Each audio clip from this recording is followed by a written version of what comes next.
Devi Asnasari Panggabean. Saya dari Institut Agama Kristen Negeri Tarutung. Saya prodi Sosiologi Agama semester 2. Kali ini saya akan menjelaskan salah satu teori Bapak Sosiologi, yaitu Emil Durkheim.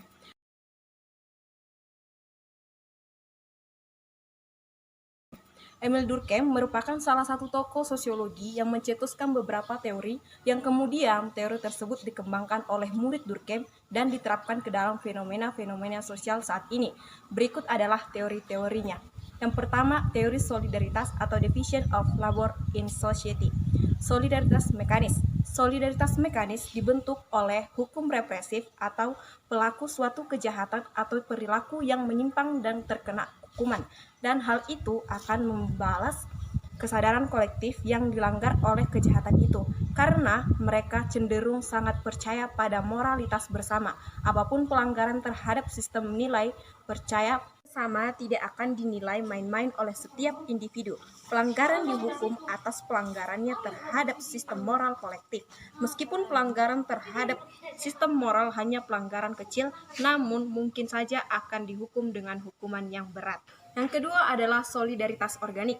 Masyarakat solidaritas organik dibentuk oleh hukum restitutif, atau ia bertujuan bukan untuk menghukum melainkan untuk memulihkan aktivitas normal dari suatu masyarakat yang kompleks, di mana seorang yang melanggar harus melakukan restitusi untuk kejahatan mereka. Pelanggaran dilihat sebagai serangan terhadap individu tertentu atau segmen tertentu dari masyarakat, bukannya terhadap sistem moral itu sendiri. Dalam hal ini, kurangnya moral, kebanyakan orang tidak melakukan reaksi yang secara emosional terhadap pelanggaran hukum. Durkheim berpendapat masyarakat modern bentuk solidaritas moralnya mengalami perubahan, bukannya hilang. Dalam masyarakat ini, perkembangan kemandirian yang diakibatkan oleh perkembangan pembagian kerja menimbulkan kesadaran-kesadaran individual yang lebih mandiri, akan tetapi sekaligus menjadi semakin tergantung satu sama lain karena masing-masing individu hanya merupakan satu bagian saja dari suatu pembagian pekerjaan sosial. Yang kemudian adalah teori Durkheim mengenai fakta sosial atau the role of sociology method. Durkheim menyatakan bahwa fakta sosial adalah seluruh cara bertindak baku maupun tidak yang dapat berlaku pada diri individu sebagai sebuah paksaan eksternal, atau bisa juga dikatakan bahwa fakta sosial adalah seluruh cara bertindak yang umum dipakai suatu masyarakat, dan pada saat yang sama-sama keberadaannya terlepas dari manifestasi-manifestasi individu. Durkheim juga mendefinisikan fakta sosial atau gejala sosial seperti sebuah benda. Artinya, gejala sosial adalah real secara objektif dengan satu eksistensi yang terlepas dari gejala biologis atau psikologis individu. Durkheim juga menambahkan bahwa fakta sosial itu tidak dapat direduksikan ke fakta individu, melainkan memiliki eksistensi yang independen pada tingkat sosial. Fakta sosial juga dibagi atas beberapa tipe, yaitu yang pertama fakta sosial material. Fakta sosial material lebih dipahami karena bisa diamati. Fakta sosial material tersebut seringkali mengekspresikan kekuatan moral yang lebih besar dan kuat yang bersama-sama berada di luar individu dan memaksa mereka. Kekuatan moral inilah yang disebut dengan fakta sosial non-material. Yang kedua, fakta sosial non-material.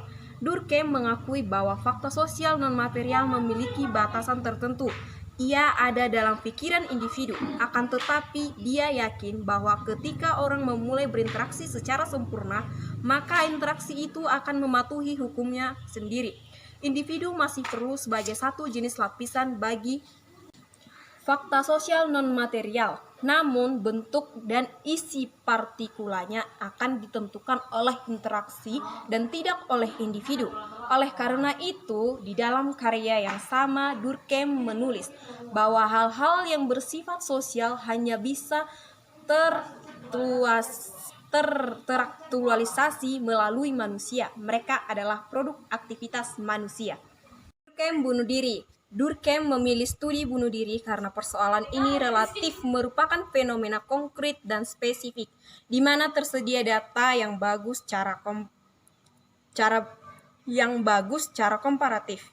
Akan tetapi, alasan utama Durkheim untuk melakukan studi bunuh diri ini adalah untuk menunjukkan kekuatan disiplin sosiologi. Dia melakukan penelitian tentang angka bunuh diri di beberapa negara di Eropa. Secara statistik, hasil dari data-data yang dikumpulkannya menunjukkan kesimpulan bahwa gejala-gejala psikologis sebenarnya tidak berpengaruh terhadap kecenderungan untuk melakukan bunuh diri. Menurut Durkheim, peristiwa-peristiwa bunuh diri sebenarnya merupakan kenyataan-kenyataan sosial tersendiri, yang karena itu dapat dijadikan sarana penelitian dengan menghubungkannya terhadap struktur sosial dan derajat integrasi sosial dari suatu kehidupan masyarakat. Bagi tipe bunuh diri ke dalam 4 macam. Yang pertama, bunuh diri egoistis. Tingginya angka bunuh diri egoistis dapat ditemukan dalam masyarakat atau kelompok di mana individu tidak berinteraksi dengan baik dalam unit sosial yang luas. Lemahnya integrasi ini melahirkan perasaan bahwa individu bukan bagian dari masyarakat dan masyarakat bukan pula bagian dari individu. Lemahnya integrasi sosial melahirkan arus sosial yang khas, dan arus tersebut melahirkan perbedaan angka bunuh diri. Misalnya, pada masyarakat yang disintegrasi akan melahirkan arus depresi dan kekecewaan. Kekecewaan ini melahirkan situasi politik didominasi oleh perasaan kesia-siaan. Moralitas dilihat sebagai pilihan individu dan pandangan individu masyarakat luas menekan ketidakbermaknaan hidup. Begitu sebaliknya. Durkheim menyatakan bahwa ada faktor paksaan sosial dalam diri individu untuk melakukan bunuh diri, di mana individu menganggap bunuh diri adalah jalan lepas dari paksaan sosial. Yang kedua adalah bunuh diri altruistis. Terjadi ketika integrasi sosial yang sangat kuat. Secara harfiah dapat dikatakan individu terpaksa melakukan bunuh diri. Salah satu contohnya adalah bunuh diri massal dari pengikut pendeta Jim Jones di Jonestown, Gunaya pada tahun 1978. Contoh lain bunuh diri di Jepang. Bunuh diri ini makin banyak terjadi jika banyak harapan yang tersedia karena dia tergantung pada keyakinan. Jelaskan salah satu contoh permasalahan sosial yaitu tentang mengenai bunuh diri. Itu seperti contohnya bunuh diri yang dilakukan oleh seorang mahasiswa, bukan mahasiswa sih sebenarnya, itu adalah siswa kelas 3 SMP yang melakukan bunuh diri karena dikarenakan katanya dia dibully di sekolahnya, kurangnya pergaulan juga dan interaksi dengan teman-temannya.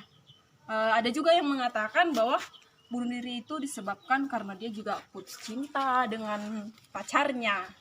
Kemudian suatu hari dia pergi ke lantai 3 di gedung sekolahnya tersebut.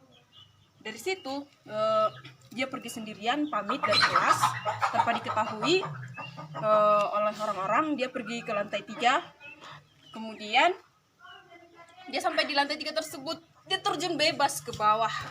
Dari contoh kasus yang sudah saya jelaskan tadi, maka dapat disimpulkan dalam teori dari Durkheim bahwa jenis bunuh diri yang dilakukan oleh siswa tersebut termasuk ke dalam jenis bunuh diri egoistik karena kurangnya interaksi, juga interaksi di sekitar orang-orangnya, dia terlalu menutup diri, kurang pergaulan misalkan. Maka dari itu seharusnya di dalam diri seseorang tersebut harus ditanamkan nilai-nilai keagamaan, juga seharusnya lebih banyak berinteraksi dengan orang lain. Bunuh diri tersebut dapat tidak terjadi di kemudian hari. Untuk itu, demikian yang bisa saya sampaikan mengenai teori Emil Durkheim. Semoga video ini dapat bermanfaat untuk kita semua. Sekian, terima kasih.